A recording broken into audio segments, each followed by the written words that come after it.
क्षेत्र के गुरुकुल में प्राकृतिक कृषि एवं गो संवर्धन पर आयोजित कार्यशाला में मुख्यमंत्री मनोहर लाल, गुजरात के मुख्यमंत्री भूपेंद्र पटेल व गुजरात के राज्यपाल आचार्य देवव्रत, कृषि मंत्री जेपी दलाल, बिजली मंत्री रणजीत चौटाला, गुजरात के कृषि मंत्री राघव पटेल सहित वैज्ञानिकों व आला अधिकारियों ने भाग लिया।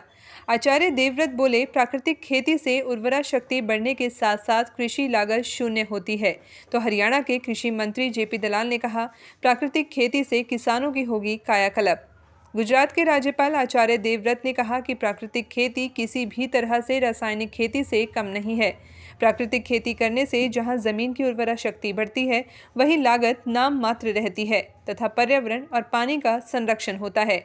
प्राकृतिक खेती के उत्पादों को खाकर लोग स्वस्थ रहते हैं। वहीं कृषि मंत्री जेपी दलाल ने कहा कि प्रधानमंत्री नरेंद्र मोदी की किसानों की आमदनी बढ़ाने का जो लक्ष्य है, उसे प्राकृतिक खेती के माध्यम से पूरा करने का आचार्य देवव्रत ने जो बीड़ा उठाया है, वह सराहनीय कदम है। उन्होंने कहा कि आज इस बारे में गुजरात तथा हरियाणा की उच्च स्तरीय दल ने बैठक कर यह तय किया है कि इस मिशन को आगे कैसे बढ़ाना है। उन्होंने कहा कि इससे हरियाणा या गुजरात ही नहीं, पूरे देश के किसानों की कायाकल्प हो जाएगी। और गुजरात के सरकार के जो निर्णय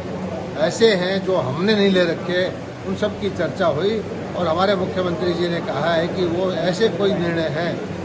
जो गुजरात ने हमारे से बेहतर काम किया है, उसको हम तुरंत लागू करें। हरियाणा के लिए सौभाग्य है कि महामहिम राज्यपाल आचार्य देवव्रत जी, जिन्होंने देश के अंदर प्राकृतिक कृषि का बीड़ा उठा करके किसानों की आमदनी बढ़ाने का, कृषि को बचाने का और हमारे प्रधानमंत्री जी ने जो लक्ष्य दिया है उसका पूरा करने के लिए समर्पण भाव से जो काम कर रहे हैं। और उसी श्रृंखला में पूरी गुजरात सरकार, गुजरात के मुख्यमंत्री जी, वहाँ के कृषि मंत्री जी, वहाँ के अधिकारी सब आकर के इस दिशा में जो गुजरात ने क्या किया है और इस दिशा में हरियाणा ने क्या किया है,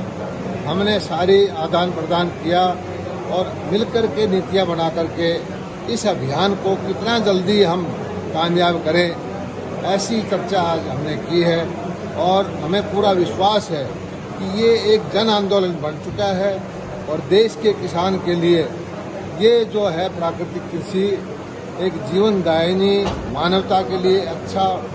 उत्पादन, अच्छा अनाज, अच्छे फल, अच्छी सब्जियां देने वाली और भारत के किसान की कायाकल्प करने वाला अभियान है। हम सब इसमें जुड़ करके, और मैं धन्यवाद करता हूं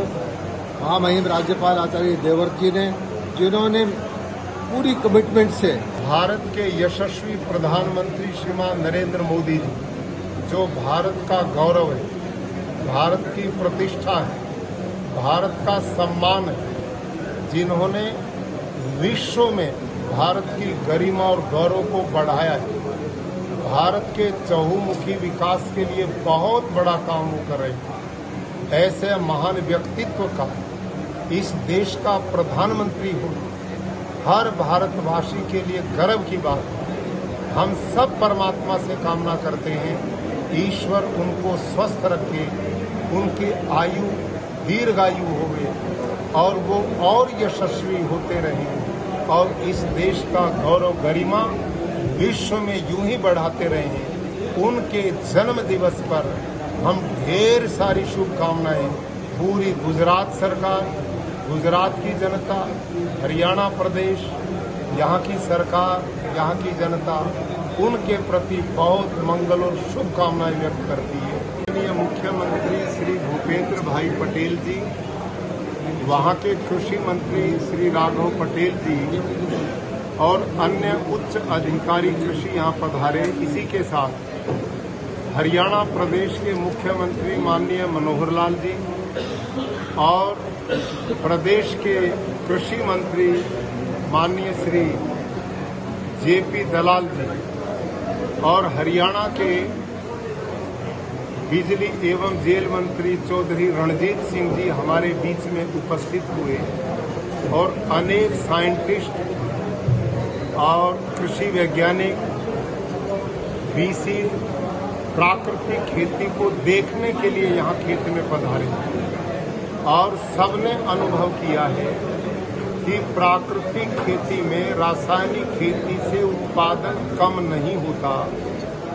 ज्यादा ही होता है। जमीन की उर्वरा शक्ति बढ़ती है, किसान की लागत शून्य हो जाती है, पर्यावरण बचता है, पानी का संरक्षण होता है। ये देसी गाय पर आधारित होने के कारण गाय का संरक्षण होता है और इसका आहार लेकर लोग स्वस्थ बनते हैं, किसान की आय बढ़ जाती है। भारत के यशस्वी प्रधानमंत्री श्रीमान नरेंद्र मोदी जी का संकल्प कि भारत का किसान